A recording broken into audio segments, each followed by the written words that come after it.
Hello, everyone. Welcome to Sunday's edition of Weekend Waypoints, a production of SEC Extra and D1Baseball.com. I'm your host, Joe Healy, here to take you through Saturday's action around the SEC, peek ahead a little bit at Sunday's games around the conference. Before we get to any of that, though, I have to remind you that this episode of Weekend Waypoints and every episode of Weekend Waypoints is brought to you by Academy Sports and Outdoors. Get ready for a new season of fishing fun with Academy Sports and Outdoors and reel in the best gear at low prices every day. Plus, Academy offers easy ways to shop and save time, like free 1-hour in-store or curbside pickup on academy.com orders. All right. We're going to throw the format out a little bit today. We'll still do a game of the day. We'll still do hitter and pitcher, but just have to start with Tennessee, Texas A&M.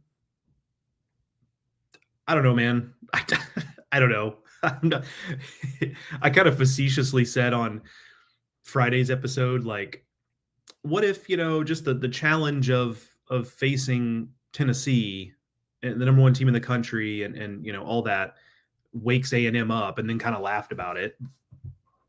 But here it is.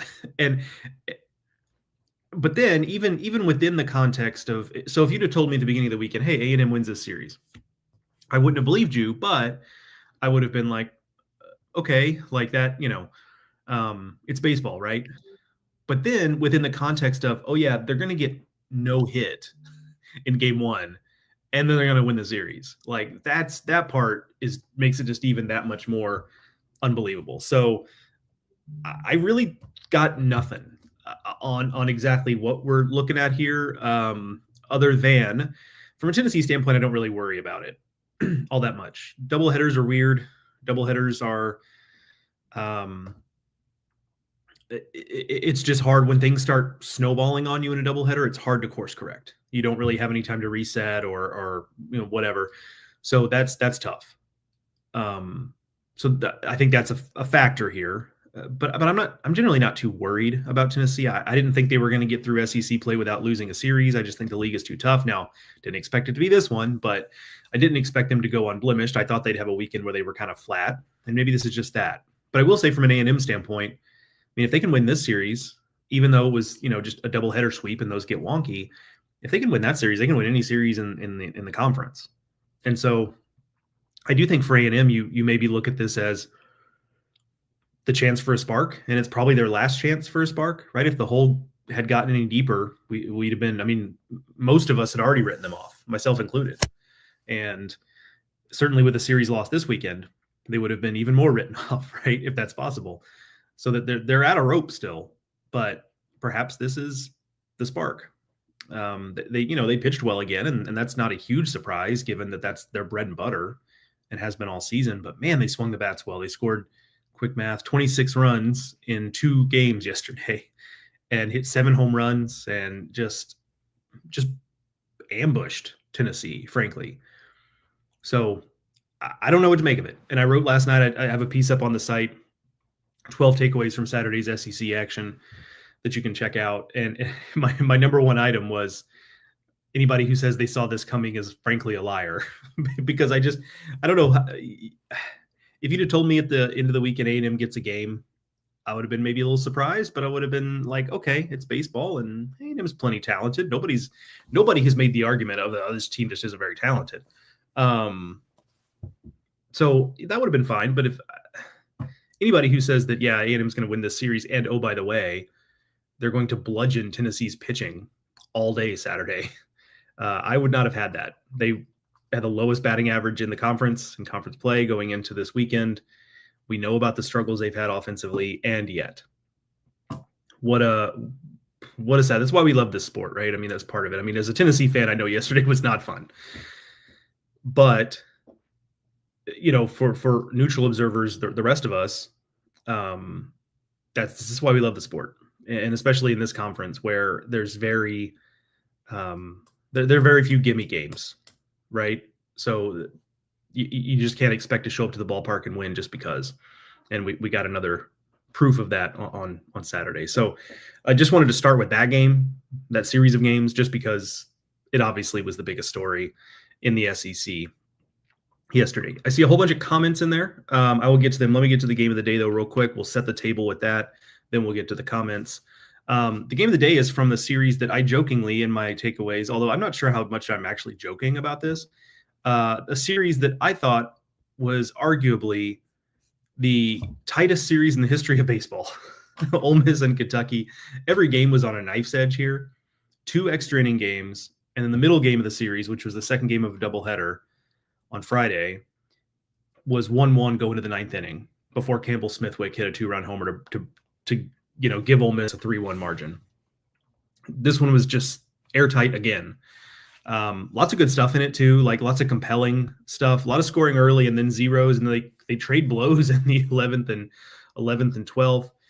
Kentucky mounts another rally in the bottom of the 12th, has the tying run on third, go ahead run on second, and then strikeouts of Devin Burks and Griffin Cameron, and that was it. Good job by Alex Candy to close that thing out for Ole Miss, but Kentucky had what it wanted. They had the 2 guys on, and you had one of your veteran leaders in Devin Burks up, and he couldn't get the job done, and then Griffin Cameron, same thing. So well done there by Candy to close that thing out. And it was a good day generally for Ole Miss in terms of the bullpen. You see they used a lot of guys here, and with the exception of Braden Jones, when things got away from him a little bit there, but for the most part, did a really nice job. Walker Hooks, Connor Spencer in particular, pretty good. It'd been a while since Spencer pitched, but obviously he looked strong in this one. Got through 2 2/3 innings on 24 pitches. That's super efficient. So a good job here. When your starter didn't finish the 4th inning, which is obviously not necessarily a recipe for success, to get that game. So well done there for Ole Miss. Other things here. Clutch Luke Hill home run was kind of the deciding blow here. Go to the scoring here. Yeah, in the top of the 12th, the 2-run homer for Luke Hill. It was the only hit of the game, but that's all he needed. Cole Hage hit a home run in the bottom of the 12th to set up to where that rally was made possible. So really fun series. Felt like these 2 teams were basically the same, like kind of mirror images of each other a little bit. Offenses that refuse to die, pitching staffs that aren't necessarily blowing anybody away. There wasn't a lot of dominance in this series. Ben Cleaver for Kentucky is probably the closest thing that we had.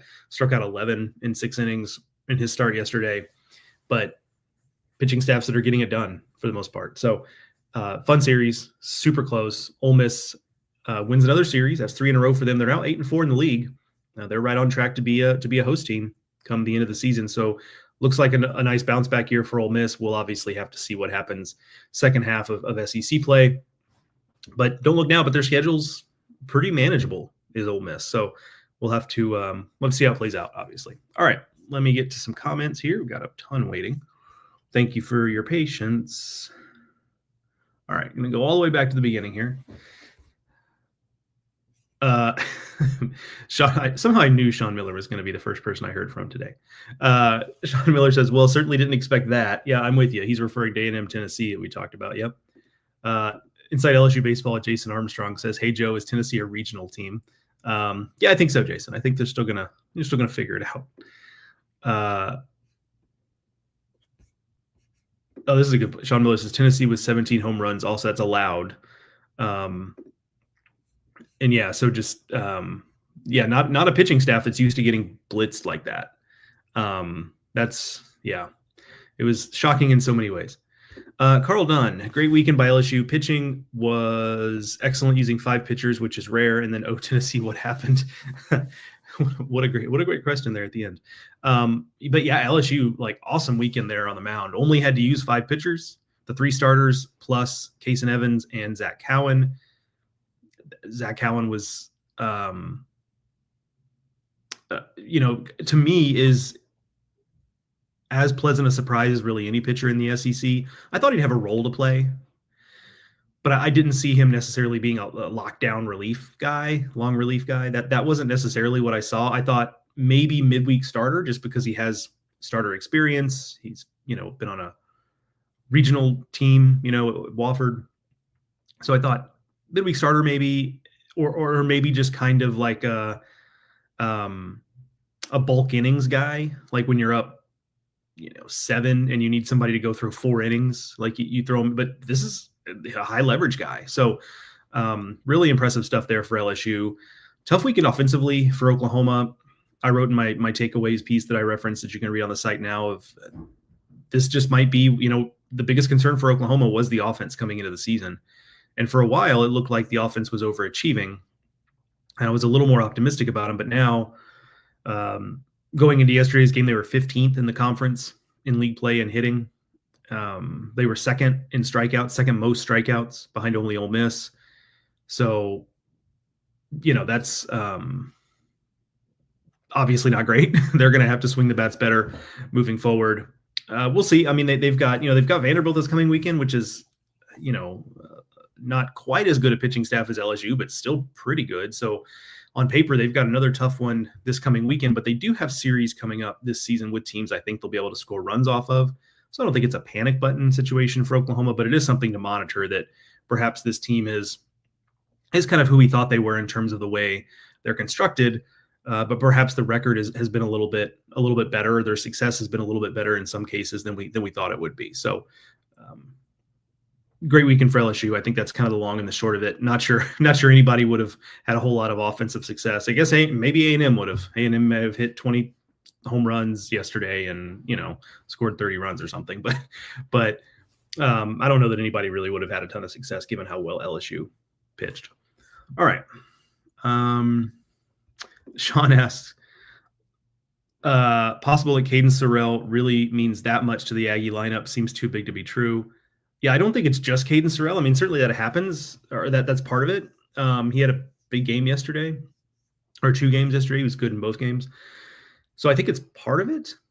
And hitting is contagious, right? If he comes back and he's hot, then it can have a big impact. So, but yeah, I don't think that's it, like the total explanation, but it certainly doesn't hurt. I think you have to give credit too to like Terrence Keel, who we've talked about on this show, like a guy who even at the worst of the struggles for the offense was a guy who has been swinging it well all season, kind of a pleasant surprise there for the Aggies. And, a guy like that kind of just kept good things, good things continue to happen for him. And he just kind of kept hitting and kept things afloat a little bit until now the rest of the offense, caught up with him a little bit.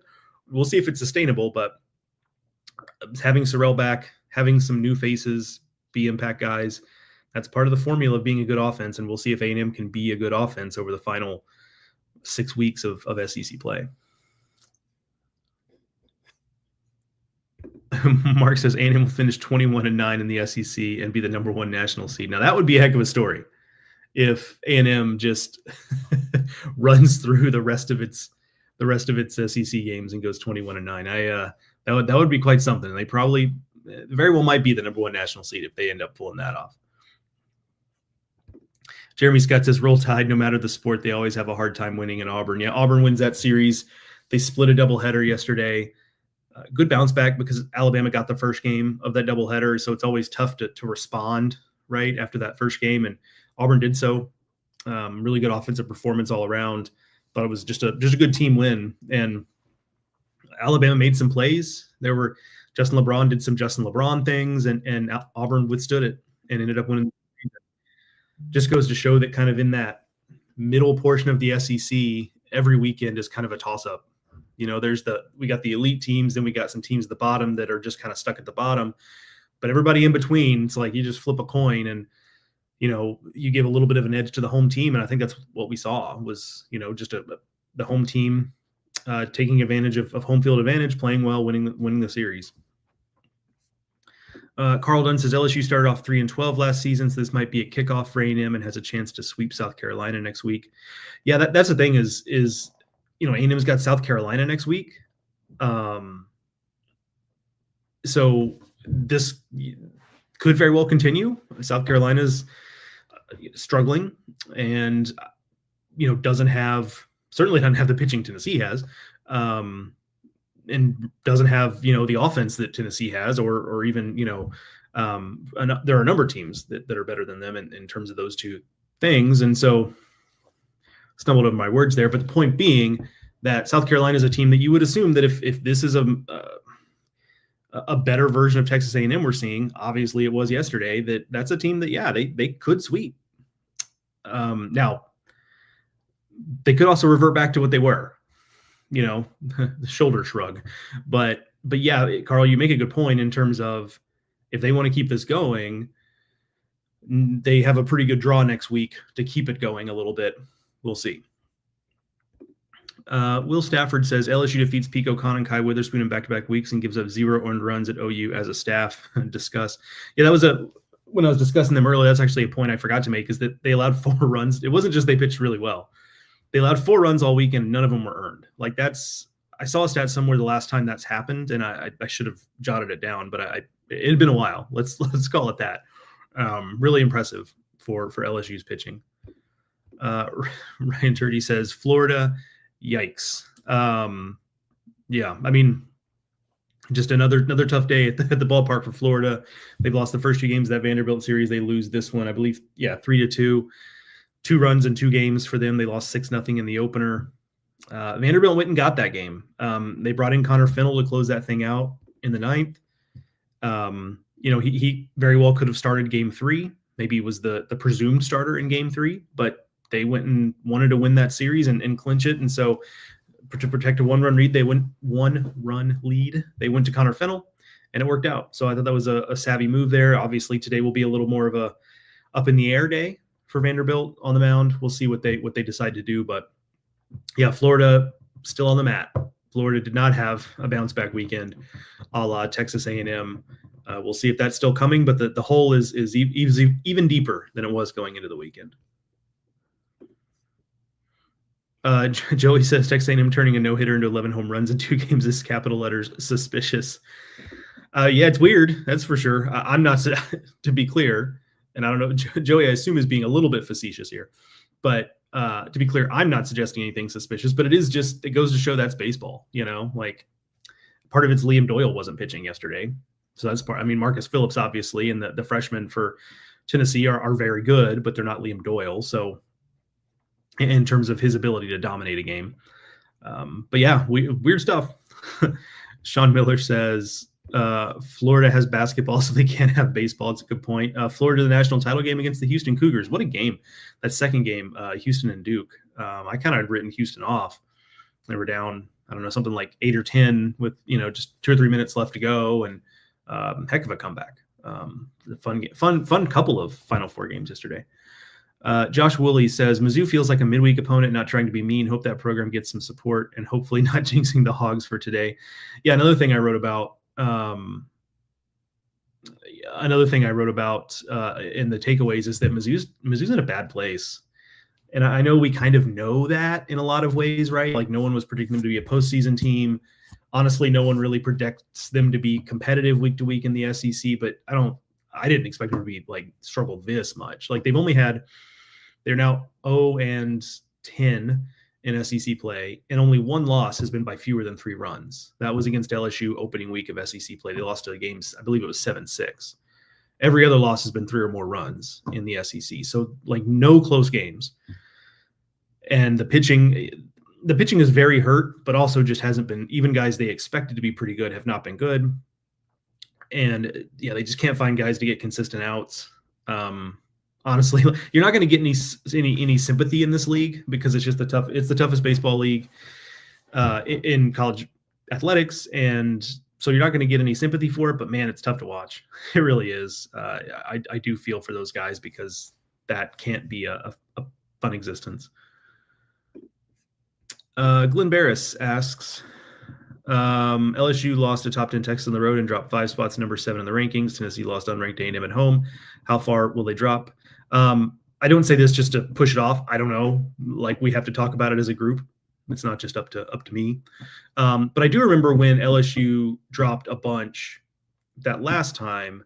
It wasn't so much because we thought LSU needed to move way down, but there were the teams in that kind of 2 to 6 range, like had really strong weeks. And so we didn't want to move them down a spot to like shoehorn LSU in. And sometimes that's how the top 25 works. And nobody likes that answer, or me. I don't like that answer, but it's kind of the way the top 25 has to work sometimes. So LSU got punished more than they should have that week. And but now they're obviously climbing their way, climbing their way back up. But yeah, as far as how far Tennessee drops, we'll see. But that's obviously a group discussion there.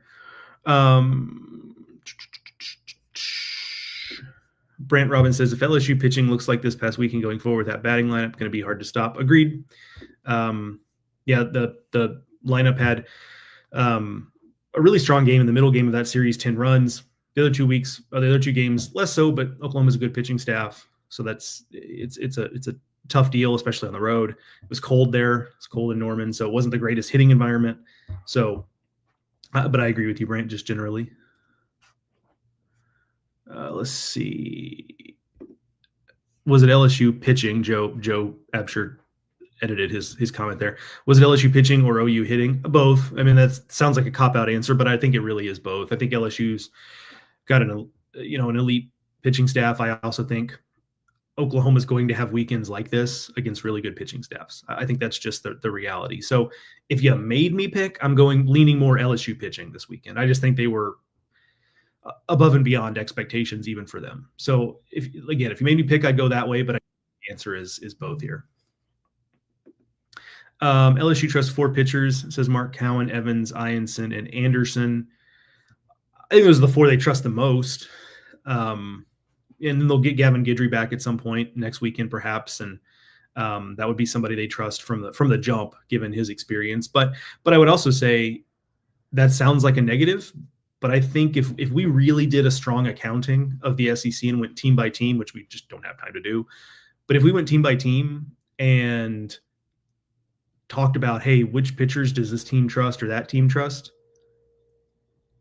I think there would be fewer per team than you would think when we really get down to it.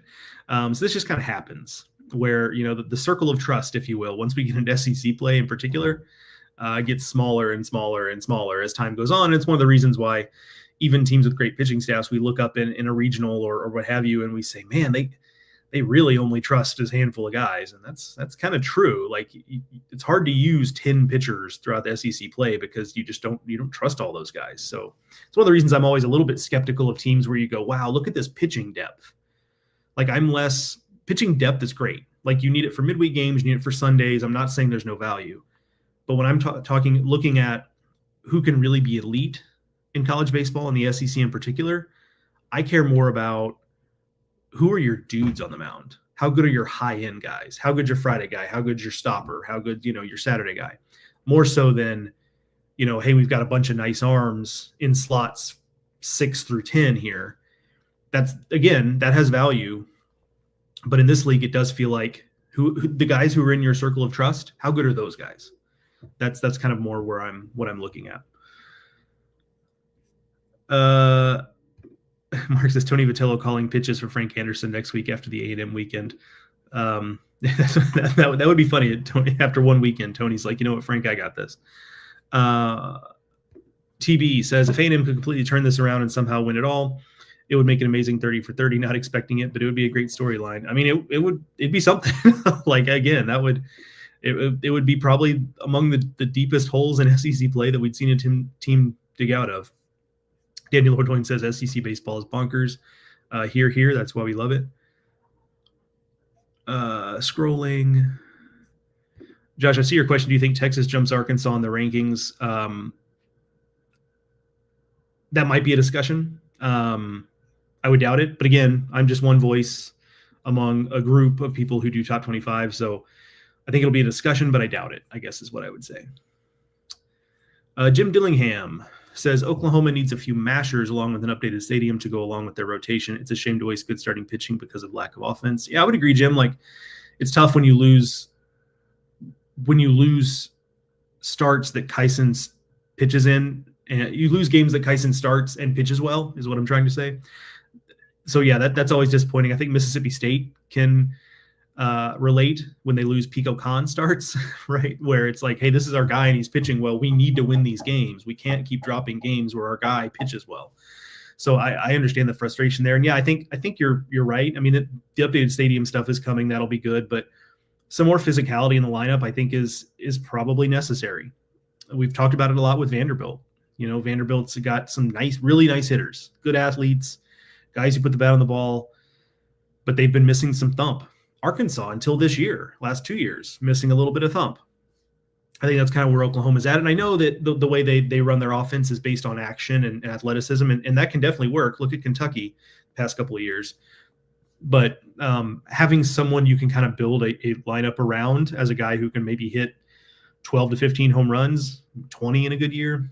I agree, Jim. Like, I do think that is maybe a necessary thing for Oklahoma moving forward in the SEC. Now, I should be said, that coaching staff has forgotten more about baseball than I'll ever know. So, that's just me talking. But it does seem a little bit like that is a missing piece, at least right now.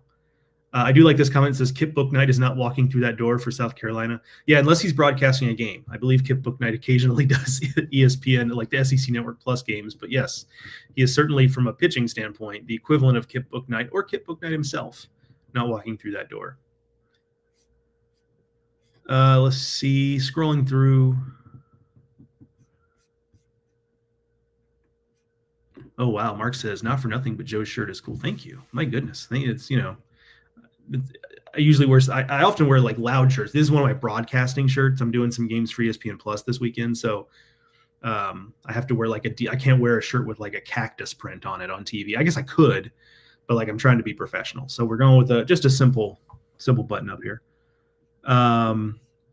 Will Stafford says, Kate Anderson with a top 5 pitching performance in school history this weekend, surely. Yeah, I mean, maybe I'd have to do the full accounting of that. Certainly, I'll leave that to Bill Frankus, the SID, who's kind of the walking encyclopedia of LSU baseball. But maybe, like, it was incredible. It was I had a lot of fun watching that game in general because Kyson was great too. A couple swings for LSU, and that was all they needed. But he was great too. So it was just a fun old school Friday night SEC pitching matchup.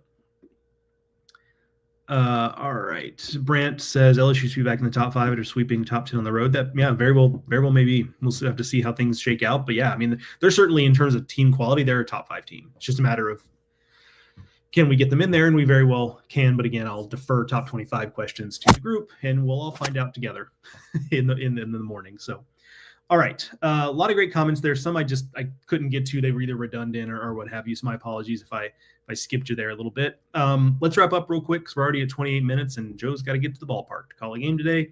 So let's go to hitter of the day real quick. Spoiler alert, he wears an A&M jersey. It is Caden Sorrell. If you combine the 2 games there, you see them bolded 5 for 9, 3 home runs and a walk. Again, it's not all Caden Sorrell, but man, it sure does help. So a heck of a game there. Also good games at A&M, Terrence Keel, Bear Harrison, Wyatt Hensler, Ben Royo.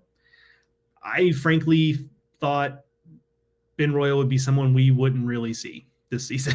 Like it was maybe a depth piece, late game,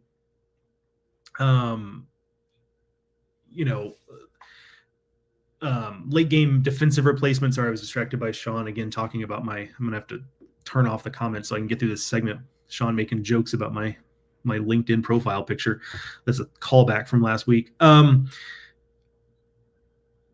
I didn't think, Ben Roy was a guy I didn't think that we would see much of. Late game replacement, sure, maybe a pinch runner type deal, but like so they put him in the lineup and now he's hitting. And suddenly it's like, okay, that's when we talk about what happened yesterday and if A&M can keep this going, what the turnaround would be, it'd be guys like that where it's like, hey, you know what? These guys that we've been going to all season, like clearly it's not working. Let's shake this thing up. And lo and behold, again, like can't put it on any one thing, but it's a combination of things. And that's certainly part of it. Mississippi State guys, Ace Reese, Nolan Stevens, Henry Kazmar for South Carolina in a loss, a good game there. Patrick Herrera, Braden Randall came on late or came on the middle of the game to replace Luke Chang, 2 for 2 with the sacrifice. Colby Branch, Casey Borba, Derek Fabian, Justin LeBron, Richie Bonamolo, Stephen Milam, Cam Kojal, Ryder Helfrich, Justin Thomas Jr. Obviously, there were a lot of runs scored for Arkansas in that game against Missouri. 21 runs in that game against Missouri. Want to give a shout out to Mississippi State too, when they had to have. That's a big rubber game between those 2 teams. The team that wins it has a little more of a pulse, still a big hole to dig out of, but that team has to be feeling a little bit better. The one that wins that game today between Mississippi State and South Carolina. that's just, kind of a low-key big game in the league. All right, let's flip over to the pitchers real quick, and then we will get everyone out of here. I gave it to Justin Lampkin, doing that against the Tennessee lineup, impressive stuff. And because it was the first game of that doubleheader, it helped kind of set the tone for what happened the rest of the day. Miles Patton was good in game 2, as you see there. Some good relief outings on the day. Chase Hungate at Mississippi State, Luke McNeely at Florida, Max Grubbs at Texas. Didn't talk a ton about him, but Texas winning that series against Georgia, obviously big time stuff there. They now have series wins against Georgia and LSU. They just keep winning, man. Like they're dealing with injuries. You look at the roster and it doesn't seem on paper to stack up with LSU and Arkansas and Tennessee and what have you, but they just keep winning and they're just there. And I think it's really impressive what they're doing here. Cody Bowker, a good start. Talked about Ben Cleaver's start. Brian Curley for Georgia. Chase Shores and Zach Cowan, talked about them as a duo, 2 runs. Neither of them earned in 9 innings. And then Malachi Witherspoon, solid start for Oklahoma. Obviously not enough to be a win for Oklahoma in that narrow 3-2 loss, but a good start there for Malachi. Game of the day today is that Mississippi State South Carolina game, because again, the team that loses it is probably toast. The team that wins it probably toast too, very well, but likely toast, if you will. But the team that wins it is going to have a little bit of a pulse, maybe some momentum, something to carry with them into the next week. So I think that's going to be a hotly contested game there. Could be a little bit ugly as teams kind of try to, because I think the teams are going to play it as a very big game. Carson Ligon on the mound for Mississippi State. What do they get from him? He's been good at times, not very good at other times. That's going to be the question there for Mississippi State. All right, folks, that's going to do it for this edition of Weekend Waypoints, production of SEC Extra and D1Baseball.com. Thank you for joining me today and all weekend. Love doing this show. Love chatting with you guys. Love the serious stuff and the joking around. I really enjoy that piece of it. So join me again next weekend, Friday, Saturday, Sunday. Once again, next weekend, I will be in Athens, Georgia for Arkansas and Georgia, except for on Saturday, where I'm likely going to Georgia Tech because Saturday is Georgia's spring football game. And that seems like a type of day where it's going to be ridiculous traffic and busy on campus and whatnot. So I'm just going to go to Friday and Sunday's games, go to Georgia Tech on Saturday.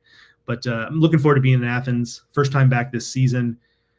Obviously Georgia coming off a series loss, but that's the great series. So I'm looking forward to that. My first look at Arkansas in person this season should be a heck of a lot of fun. So, all right, see you Friday morning to preview the weekend ahead, and I will talk to y'all then. Enjoy the Sunday of baseball, everybody.